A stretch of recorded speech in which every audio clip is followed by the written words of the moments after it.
आनंदाश्रम तुमच्या बापाची मालमत्ता आहे काय? तुम्ही पक्ष चोरला, चिन्ह चोरलं, आमदार खासदार चोरले, हिंदू हृदय सम्राट बाळासाहेबांना, दिवंगत आनंद दिघे यांना चोरलं. तुम्ही प्रत्येक गोष्ट चोरत राहाल आणि आम्ही पाहत बसू हे आता विसरून जा, असा इशारा ठाकरे गटाचे नेते आमदार भास्कर जाधव यांनी शिंदे गटाला लगावलाय.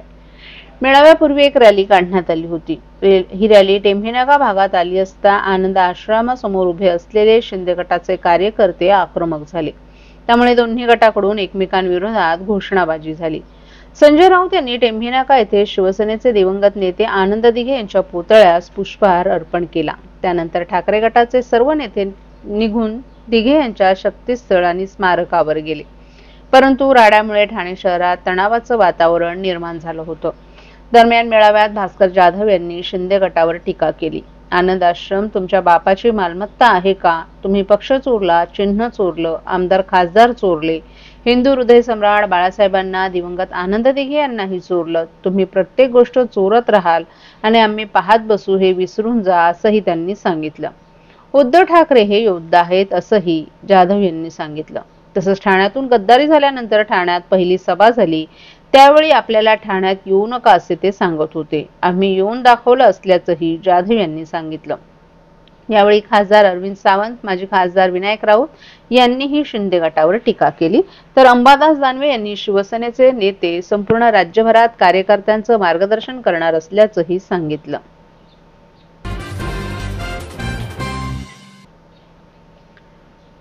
ठाणे महानगरपालिकेने तयार केलेल्या प्रारूप विकास योजनेचा आराखडा बांधकाम व्यावसायिकांसाठी तयार करण्यात आला आहे. या प्रकरणाची चौकशी करा अशी मागणी करत नागरिकांचं आयुष्य भकास करू नका, आम्ही या आराखड्यास टोकाचा विरोध करणार असल्याचा इशारा राष्ट्रवादीचे नेते शरद पवार गटाचे आमदार जितेंद्र आव्हाड यांनी दिलाय. काल सकाळी कळवा येथील छत्रपती शिवाजी महाराज चौकात कळव्यातील नागरिक प्रारूप विकास आराखड्याविरोधात एकत्र जमले होते. या विकास आराखड्यातील रस्त्यामुळे 300 ते 400 इमारती उद्ध्वस्त होणार आहेत. मागील अधिवेशनात आपण हा मुद्दा उपस्थित केला होता. त्यामुळे मागील अधिवेशनात मुख्यमंत्र्यांनी याबाबत चौकशी करू असंही सांगितलं होतं. सोमवारपासून होणाऱ्या अधिवेशनात या प्रश्नांवर मुख्यमंत्री उत्तर देतील असंही आव्हाड यांनी सांगितलं. ज्यानं हा विकास आराखडा तयार केलाय तो व्यक्ती आंधळा असावा, कारण मैदानातून गृहसंकुलाच्या इमारतींवरून विकास आराखड्यातील मार्गिका जात आहे. नागरिकांनी आयुष्याची पुंजी घरासाठी लावली आहे. हे लोक आता राहणार कुठे याचं उत्तर सरकारनं द्यावा असंही आव्हाड यांनी सांगितलं. हा विकास आराखडा नेमका कोणासाठी बनवल्याचं कळत नाही. लोकांना उद्ध्वस्त करून झालेला विकास आम्हाला मान्य नाही. या आराखड्यास आम्ही टोकाचा विरोध करणार आहोत असा इशाराही आव्हाड यांनी दिलाय. हा विकास आराखडा विकासकांसाठी तयार करण्यात आल्याचा आरोपही त्यांनी यावेळी केला.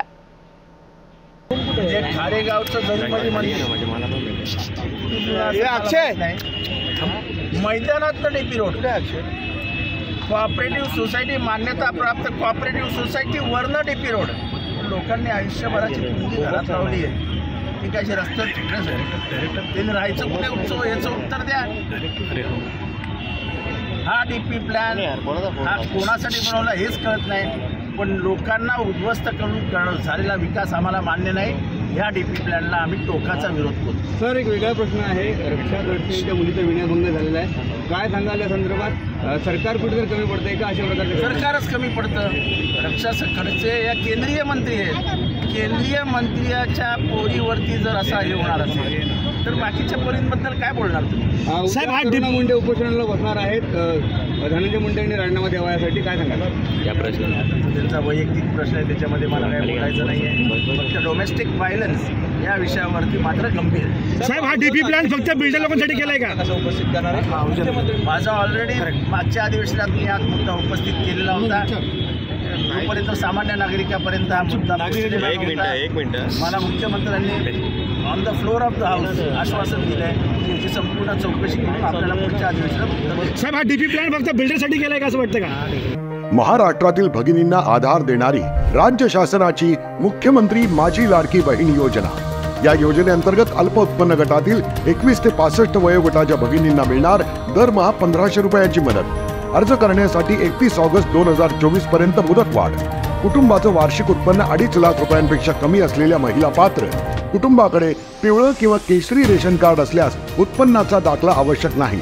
पांढरं रेशन कार्ड असेल किंवा रेशन कार्ड नसेल तर कुटुंबाचं वार्षिक उत्पन्न 2.5 लाखांपेक्षा कमी असल्याचा दाखला आवश्यक। योजनेसाठीचा ऑनलाईन अर्ज नारी शक्ती दूत ॲप वरून किंवा पोर्टलवर भरता येईल। ज्या भगिनींना ऑनलाईन अर्ज भरता येत नसेल त्यांच्यासाठी अंगणवाडी, ग्रामपंचायत, वॉर्ड ऑफिस, सेतू सुविधा केंद्रामध्ये किंवा आशाताई बचत गटाच्या CRP यांची मदत उपलब्ध। आता आपल्याला अभिमानाने म्हणता येईल, सुखी आणि सुरक्षित आहे माझी लाडकी बहीण।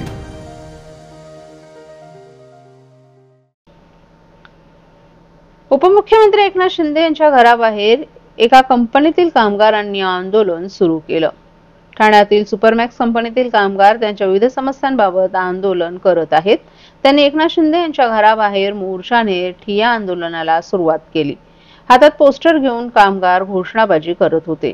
या आंदोलनाची माहिती शिवसेनेचे नेते नरेश म्हस्के यांना मिळताच त्यांनी आंदोलनकर्त्यांची भेट घेत संवाद साधला।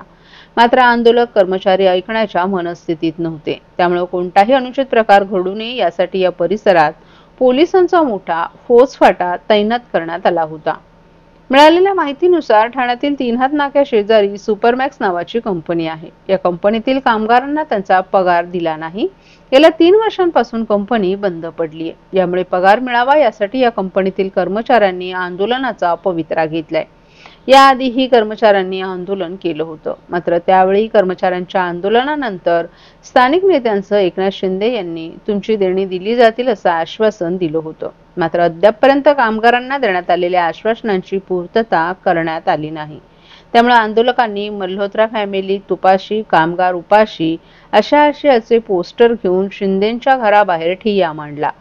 सुपरमॅक्स कंपनीने या कंपनीत काम करणाऱ्या कामगारांना कोणतेही कारण न सांगता थेट कामावरून काढून टाकलं असा आरोप कामगारांकडून करण्यात येतोय।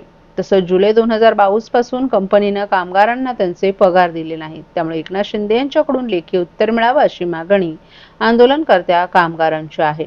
घटनास्थळी शिवसेनेचे नेते नरेश म्हस्के यांनी जात त्यांनी आंदोलकांशी चर्चा करत संवाद साधला। यावेळी त्यांनी हा विषय न्यायालयात असल्याचं सांगत त्या आंदोलनकर्त्यांची समजूत काढण्याचा प्रयत्न करत होते, मात्र आंदोलक आपल्या भूमिकेवर ठाम होते। सकुटुंब याच्यासाठी आता आम्ही सगळं करून म्हणजे साहेबांची भेट घेतल्यानंतर लिगली जे आम्हाला प्रोसेस करायला सांगितली होती ती सगळी प्रोसेस 2 महिने आम्ही करतोय। त्याच्यामध्ये काय NCLT मध्ये जी कंपनी गेली त्याच्या RP बरोबर मीटिंग लावण्यासाठी आमचे जे प्रयत्न आमचे सुरू आहेत त्यातून काहीच मार्ग निघत नाही। आता शेवटचा पर्याय म्हणून आम्ही सगळ्या घरातल्या लोकांना बोलवून जोपर्यंत मार्ग निघत नाही तोपर्यंत आम्ही आज हलणार नाही। शिंदे साहेबांनी आम्हाला काहीतरी लेखी द्यावं किंवा नुसती आश्वासन, लोक आमच्यावर विश्वास ठेवत नाहीत, त्यांच्याबरोबर बोलताना आमच्या 5 महिला पण आज असणार आहेत। कारण कामगारांचं असं म्हणणं आहे हे जे पुढे जाणारी लोक आहेत ते काय आतमध्ये आश्वास देऊन परत येतात। तर आम्हाला आता आम्ही पण कंटाळलो, आम्ही आता डेडलाईन द्यायचं ठरवलेलं आहे। 31 मार्च 2025 पर्यंत आमच्या सुपरमॅक्स कामगारांचा कुठल्याही परिस्थितीत निकाल लावावा हेच आमचं मागणं आहे। जोपर्यंत होत नाही तोपर्यंत आम्ही आता आज आश्वास जे काही गोष्टी होतील त्या आज साहेबांनी भेटल्याशिवाय आम्ही इथनं निघणार नाही। प्रलंबित असे आहेत की कंपनी या मल्होत्रा फॅमिली या लगी आणि युनियननी धरून षडयंत्र करून कंपनीला एका वेंडरला पकडून NCLT मध्ये कंपनी घालवली, म्हणजे सेंट्रल गव्हर्नमेंटच्या ताब्यात। सेंट्रल गव्हर्नमेंटच्या ताब्यात गेल्यावर कुठलाही डिसिजन घेता येत नाही। पण आपले साहेब शिंदे साहेबांनी याच्यातनं आउट ऑफ कोर्ट मार्ग काढण्यासाठी प्रयत्न सुरू ठेवले आहेत। तर त्याच्यासाठी आम्ही 2 महिने एक प्रयत्न करत होतो, NCLTच्या RP बरोबर मीटिंग लावा। त्याचे पत्रावर 9 जानेवारी 2024 पासून आम्ही करतोय। आज तगात आम्ही तुमचं काम प्रलंबित आहे, तुमचं काम सुरू आहे असे जर आश्वासनं मिळत असेल, कामगार हैराण झालेत, आमचे 60 कामगार मृत्युमुखी पडलेत, तर आम्ही हेच करत बसायचं का? आश्वासन घेऊन लोकांना मेसेज टाकत राहायचे का? तर ते आता आम्ही विकोपाला गेलेलं आहे। आता आमचा एकच पर्याय, जोपर्यंत निर्णय आज मिळत नाही तोपर्यंत आम्ही हलणार नाही। चला।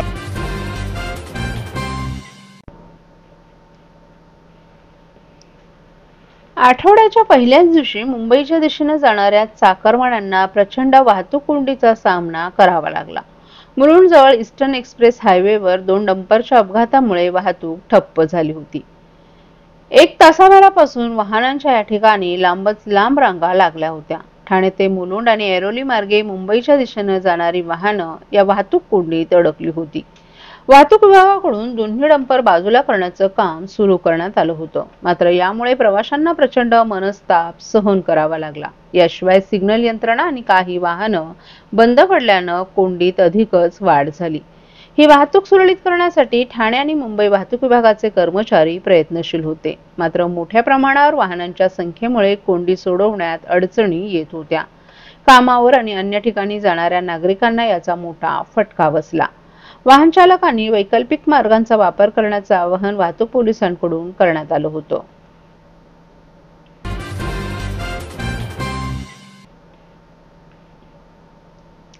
महापालिकेच्या सेवेतून 27 अधिकारी कर्मचारी शुक्रवारी सेवानिवृत्त झाले.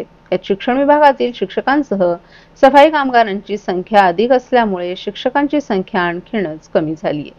ठाणे महापालिकेच्या सेवेतून मागील काही महिन्यात मोठ्या प्रमाणावर कर्मचारी निवृत्त होत असून त्यांच्या जागी नवीन भरती होत नसल्यामुळे महापालिकेतील सध्या कार्यरत असलेल्या अधिकारी आणि कर्मचाऱ्यांवर अतिरिक्त कामाचा भार वाढेल.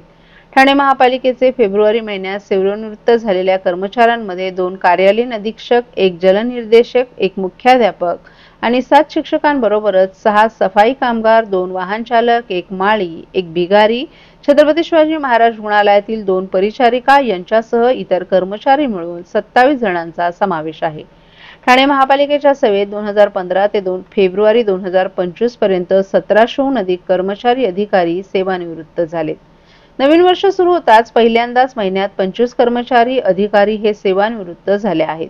त्यानंतर फेब्रुवारी महिन्यात त्यात आणखी 27 जणांची भर पडली आहे. याचाच अर्थ 2 महिन्यात 52 अधिकारी कर्मचारी सेवानिवृत्त झाल्यानं महापालिकेतील मनुष्यबळ कमी झाले. यामध्ये स्थावर मालमत्ता विभागातील कार्यालयीन अधीक्षक महेश आहेर, किशोर कदम, महापौर कार्यालयातील प्रवीण प्रधान आदींचाही समावेश आहे. निवृत्त झालेल्या कर्मचाऱ्यांचा सत्कार शुक्रवारी ठाणे महापालिका मुख्यालयात उपायुक्त मनीष जोशी यांच्या हस्ते करण्यात आला. यावेळी निवृत्त कर्मचाऱ्यांचे कुटुंबही उपस्थित होते. गेल्या काही महिन्यात ठाणे महापालिकेच्या आस्थापनेवरील मोठ्या प्रमाणात कारभारी निवृत्त झालेत. महिन्याला निवृत्त होणाऱ्या कर्मचाऱ्यांचा आकडा देखील मोठा आहे. दुसरीकडे ठाणे महापालिकेत नवीन भरती देखील रखडली असल्यानं अधिकारी आणि कर्मचाऱ्यांवर कामाचा अतिरिक्त ताण पडत असल्यानं पालिका प्रशासन नवीन भरती प्रक्रिया कधी राबवणार याकडे सर्वांचं लक्ष लागले.